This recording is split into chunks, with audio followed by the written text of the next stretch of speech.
Good morning. Mayor Turner and Ashley Turner, would you join me at the podium?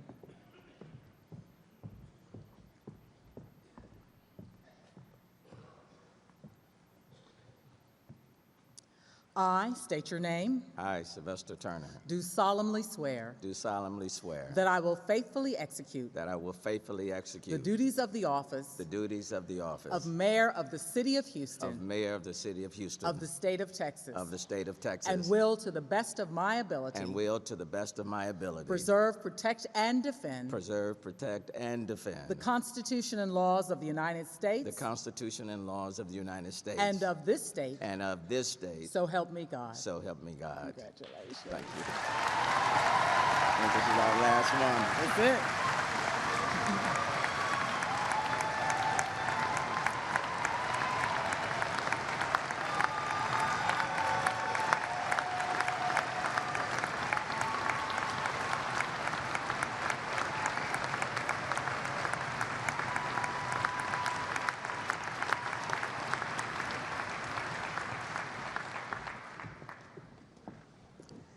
Controller Brown, will you and Mrs. Brown please join me at the podium?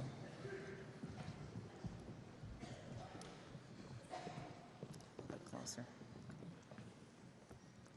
I state your name. I, Chris Brown, Do solemnly swear do solemnly swear that I will faithfully execute that I will faithfully the execute duties of the office the duties of the of office City Controller of City Controller of the City of Houston of the City of Houston of the State of Texas of the State of Texas and will, to the best of my ability, and will, to the best of my ability, preserve, protect, and defend preserve, protect, and defend the Constitution and laws of the United States the constitutions and laws of the United States and of this state, and of this state. so help me God. So help me God. Congratulations.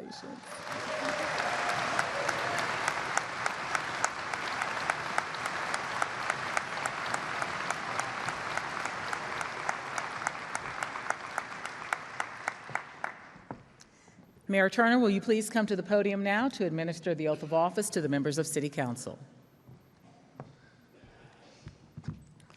With the elected officials who will be taking the office for members of City Council, please stand and join me to be sworn in.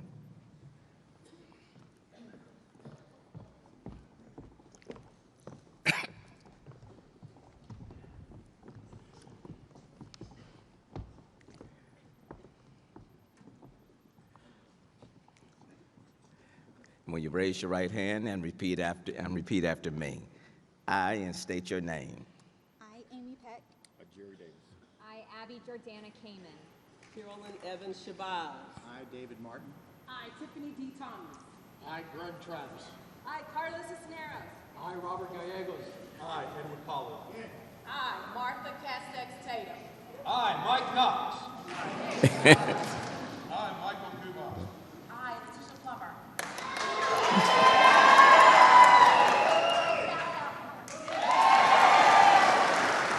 do solemnly swear that I will faithfully execute the duties of the office of City Council of the City of Houston of the State of Texas and will, to the best of my ability, preserve, protect, and defend the Constitution and laws of the United States and of this state. So help me God. Congratulations, and I look forward to working with you.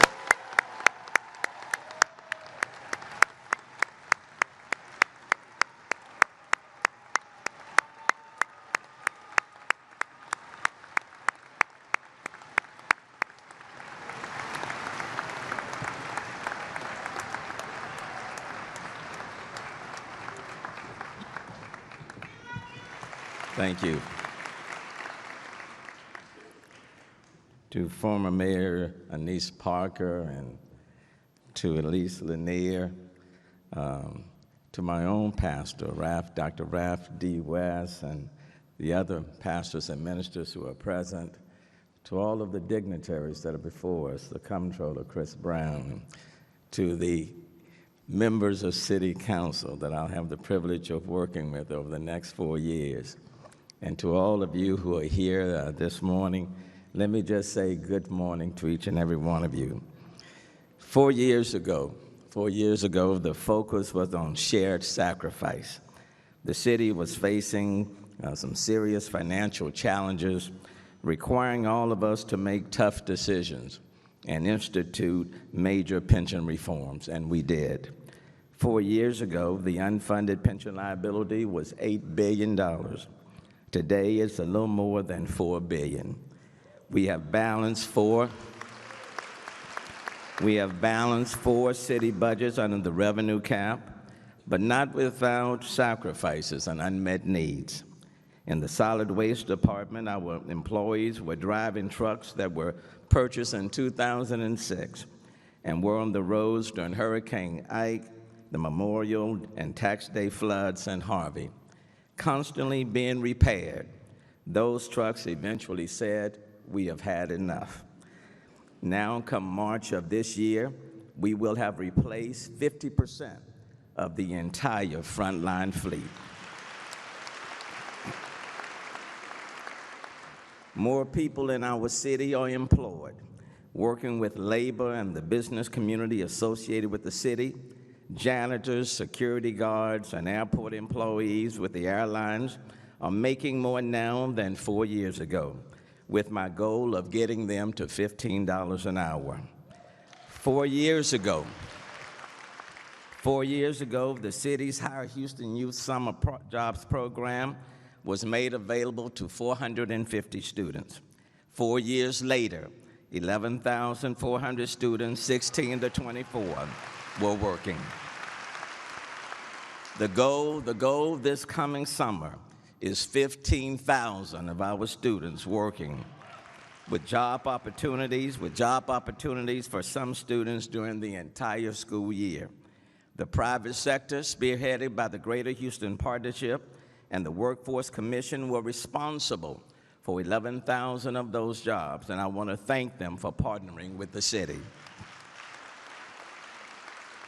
4 years ago, I said the city would access and address potholes by the next business day. Public Works has filled more than 250,000 potholes, and they have responded to your calls by the next business day 96% of the time. But in many cases, it's not just about potholes. The streets are in bad condition and need panel replacements or need to be totally repaved. I have instructed Public Works to present to me within 60 days a systematic plan that identifies those streets that need to be seriously rehabilitated, a potential funding source, and an estimated timeline for work to commence. You should see a noticeable improvement by the end of this term. In some cases, the city is already partnering with Harris County Commissioners Jack Cagle, Rodney Ellis, and Adrian Garcia to repair city streets in their precincts, and I want to thank them personally for their cooperation. The passage of Metro Next will also help us design and construct a city that is more pedestrian-friendly and provide more transit options for people to move thoroughly throughout the city, throughout the entire metro region, especially as our city densifies. The focus of our transportation transit network must be moving people safely and quicker on bus or light rail, faster than they would move in their cars or trucks, while they conduct their business on Wi-Fi, connecting them to major employment centers, airports, and other neighborhoods. Transit-oriented development and building major highways that mitigate the risk of flooding, minimize the adverse impact on historical neighborhoods, enhance parks and green spaces, connect rather than divide communities, and is transformational in its construction. While there are pending administrative and litigation issues, we are hopeful that construction of the high-speed train from Houston to Dallas in 90 minutes, traveling at 205 miles per hour, will start in the third quarter of this year, 2020. As the city densifies, those who are sleeping on our streets become even more noticeable. In conversation after conversation, people talk to me about the homeless problems. Pedestrians don't feel safe about walking to the bus stop. The homeowner is concerned about them sleeping close to their neighborhood. The business owner is worried about them driving away their customers. And then there are those who believe the city is not being compassionate enough. Since 2011, starting with Mayor Nice Parker's administration, the city has housed approximately 17,000 homeless persons, working with our homeless coalition partners under the umbrella of The Way Home. Today, there are nearly 4,000 homeless persons living on our streets throughout the Houston region. They require more than just food and shelter. They need mental and behavioral health care, substance abuse treatment. They require housing with supportive and wraparound services. As the federal funding through the 1115 waiver is reduced, the burden on local governments is greater, and we must find ways to fill the gap. Though Houston is a model across the country on how to address homelessness, by Houston standards, we must do more, and everyone must play a part. Over the next 2 years, starting today and ending on December 31st, 2021, I am asking the private sector, corporations, nonprofits, the philanthropic community, and individuals to contribute $50 million to The Way Home over and above your normal giving for supportive and wraparound services for the homeless.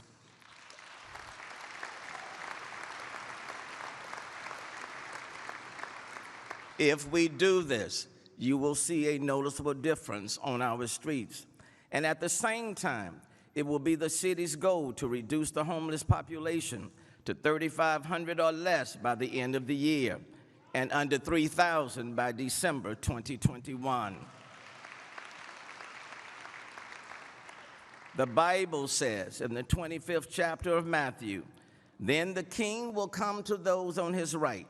Come you who are blessed by my Father, take your inheritance, the kingdom prepared for you since the creation of the world. For I was hungry, and you gave me something to eat. I was thirsty, and you gave me something to drink. I was a stranger, and you invited me in. I needed clothes, and you clothed me. I was sick, and you looked after me. And I was in prison, and you came and visited me." Whether we are living in homes or on the streets, flooding has no respect of persons. We saw that with the Tax Day flood, Harvey, and Tropical Storm Imelda. That is why we are building a city that is stronger, more resilient, and more sustainable. We are doubling the number of stormwater projects in every city council district. Public Works is implementing our green infrastructure initiatives. Project Braze will be completed by the fourth quarter of 2021. We are providing more detention. 3 of the 4 priority infrastructure projects have been approved by FEMA and fully funded, and should be completed while I am in office. The Inwood Forest Detention will hold more water than the Astrodome. Kingwood Spillway Gates, there will be 10 of them. A North Canal stormwater project, which has been discussed since 1940, the largest stormwater project in the state of Texas, will be completed while I'm in office.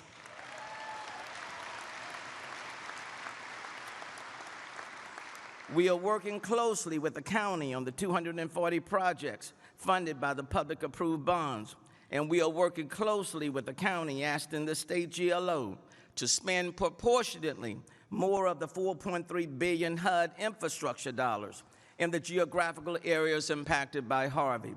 To keep those projects on track, as well as others, we are paying special attention to the city's permitting process, streamlining systems, outsourcing where needed, and using more online applications. We are committed and are working diligently to repair and rebuild people's homes damaged from Harvey as quickly as possible. To expedite the process, the city and the state GLO have entered into a collaborative agreement starting Monday, which we both hope will expedite the review and approval of people's files. I want their homes repaired or reconstructed and I want their lives to be placed back in order.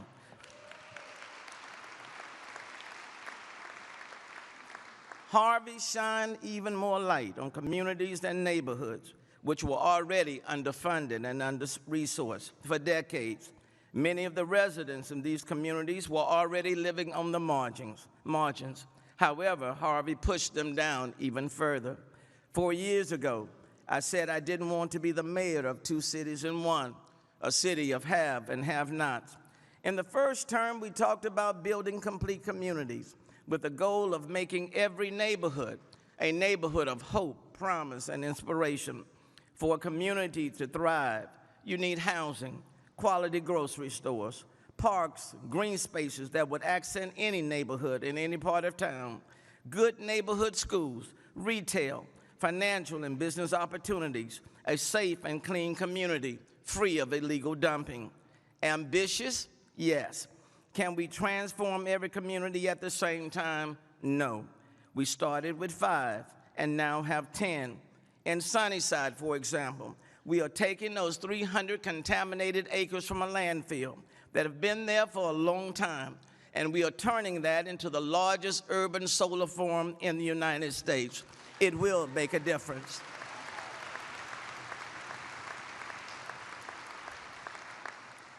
We have signature parks, but we have 250 local neighborhood parks, which often do not get the attention they rightfully deserve. I've asked 50 businesses to partner with us to take on 50 local parks, and they have stepped up, and I want to thank them for that. The H-E-B McGregor Market Store is already a game changer. But if we start and stop there, we will miss the mark. We need the same quality grocery stores in every quadrant of our city so that it can be a game changer in their neighborhoods. Affordable housing. We want people to be able to stay and live in their neighborhoods in the city and not feel compelled to go to the lands. We ask financial institutions, businesses, developers, nonprofits, endowments to leverage their resources with the city and with one another to share the risks and expedite the transformation. Though many have stepped forward to assist, we are still missing that level of support, the investments that will serve as game changers for those underserved communities in our city.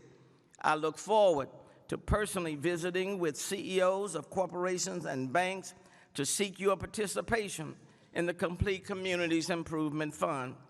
How do we all benefit? A community made better produces a stronger, resilient, and more sustainable city.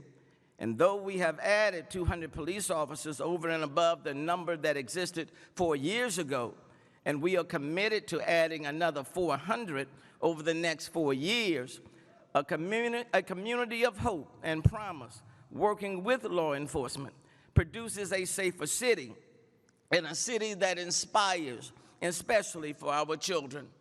A couple of years ago, I had the privilege of speaking at a Boys to Men luncheon. I got there a little bit late. The program had already started. So instead of just walking to the front, I took a seat along the side of the banquet hall and waited for my turn for them to call me up. The kids, as I walked in with the mayor's detail, kept looking to see who was this person with all of these Secret Service agents walking inside the luncheon hall. And I don't know what possessed this 10-year-old black kid to get up from the middle of the luncheon room and walk all the way across the room and stood right in front of me while I was sitting in my seat. He looked at me, I looked at him. And finally I said to him, "What's up?" And he asked me, he said, "Are you the mayor?" I said, "Yeah, partner, I'm the mayor." "What's up?" He said, "I came over just to say hello." At that point, they started to introduce me. And I told the fella, "Look, I got to get up, it's my turn." So I stood up and I started walking towards the front of the stage. As I walked, this 10-year-old African-American kid started walking with me. And as I came up on the stairs, this kid walked up on the stairs with me. I said to myself, let me see how this is going to play out. And so I came behind the podium and I proceeded to speak. This 10-year-old kid was standing right by my side.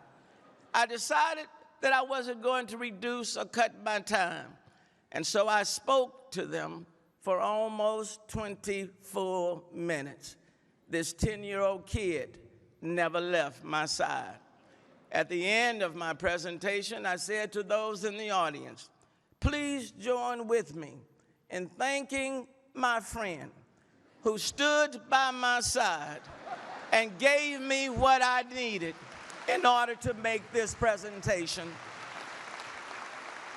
Let me say to you this morning, just like that 10-year-old kid stood by my side, we in this city must stand by their side.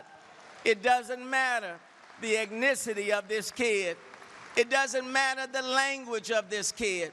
It doesn't matter whether this kid was documented or undocumented. It doesn't matter the sexual orientation of this kid. These are our children, and we must stand by them. They're our children.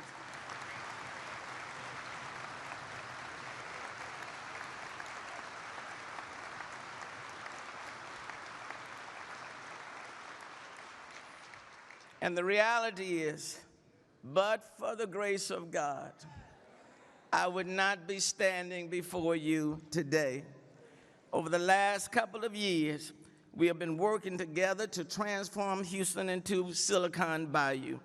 We currently have over 20,000 students studying computer science within a 4-mile radius of the Ion, the old Sears building on South Main.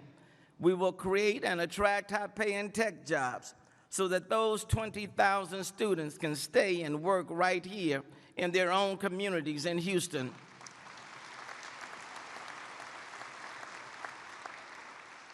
It makes no sense to graduate students from Texas Southern, University of Houston, Rice, and St. Thomas, and then they go someplace else to find high-tech jobs.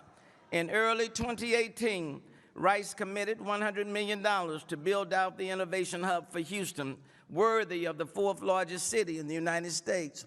12 months from now, the Ion will open as a center for innovation, research, investment, and workforce development, and as the heart of a 16-acre innovation district.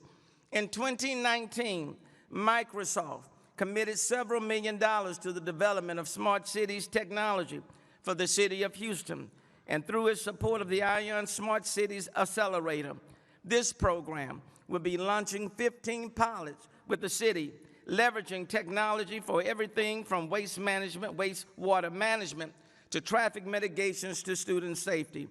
Houston is making rapid progress to become the clean energy capital of the United States. And for the first time in the city's history, the first climate action plan will be presented this month.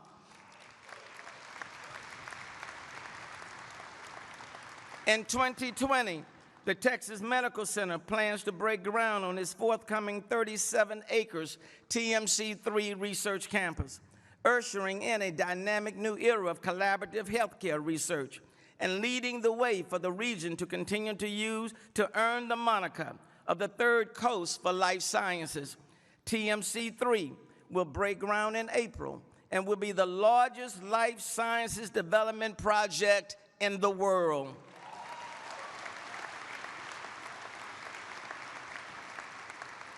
We have begun to attract leading nationwide accelerators. Plug and Play is expanded from Silicon Valley to Silicon Bayou. Build.com has come from Palo Alto to Houston, Texas.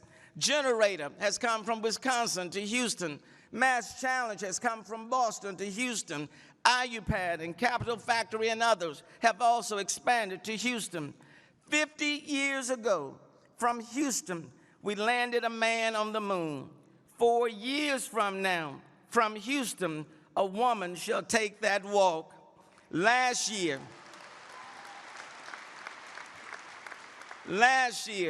Travis Scott was nominated for a Grammy for his album Astroworld.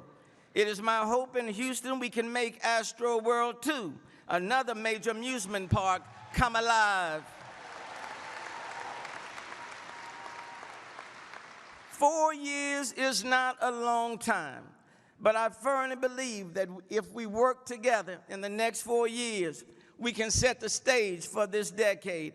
I look forward to working with you over the next 4 years and with City Council, including the record number of women who will be serving in leading positions.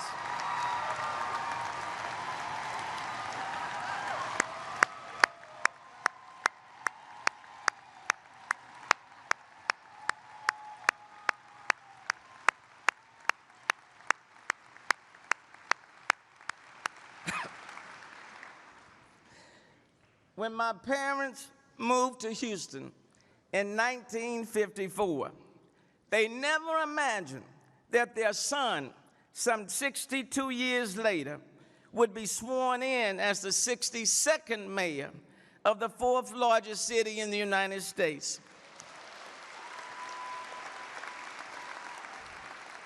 As the poet wrote, I've dreamed many dreams that never came true. I've seen them vanish at dawn, but I've realized enough of my dreams, thank God, to keep me dreaming right on. For as it is written, no eye has seen, no ear has heard, no mind has conceived what God has prepared for those who love him. God, give us wisdom to direct our path, and give us direction that we may together lead your city. God bless Houston, God bless America, and the best for Houston has yet to come.